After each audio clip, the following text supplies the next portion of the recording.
বললে অলঙ্কত। তিনি গান গাইতেন, আবার মসজিদের ইমামতিও করতেন। আমার খুব সৌভাগ্য হয়েছে তার একেবারে খুব নিকটে গিয়ে গান করা। আমি তার যে উত্তরসূরি, আমি তাদের মুখে শুনেছি তিনি গানের ভিতরে মরার আগে তিনি লিখে গিয়েছিলেন কার্তিক মাসে শেষের দিকে এই উকিল মুন্সির মরণ হবে। দেখেন গানের সাথে কি প্রেম, কি সম্বন্ধ করছে। গুরু প্রেমিক কেমন হয়েছে তারা। তিনি মরার আগেই বলে গেছে তার মরণটা যে কার্তিক মাসের শেষে হবে, সেটাই হয়েছে।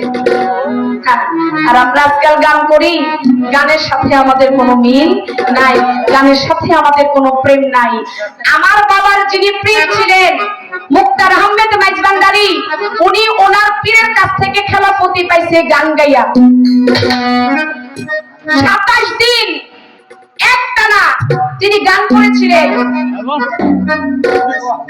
শুধু প্রস্তাব করেছিলেন, একটু বাইরে গিয়েছেন, নাচছিলেন। খাওয়া দাওয়া কি সেটা মুক্তার আহমেদ মাইজভান্ডারী বুঝতে পারে নাই। আমরা তখন অনেক ছোট, আমরা তার দরবারে গিয়েছি বাবার সাথে। জীবনে যখন প্রথম যেদিন গিয়েছি, আমার বাবা বলেছিল মুক্তার আহমেদ মাইজভান্ডারীকে দেখে আমার যদি ভালো লাগে আমার 1 মাসের ইনকাম আমি দিয়ে দিব। আমার বাবা কোনো পীর ভক্ত ছিল না, আমার বাবা পীর মুর্শিদ কি জিনিস পছন্দ করতো না। একজনের সাথে গিয়ে উনি সর্বপ্রথম তার মুর্শিদকে দেখে তিনি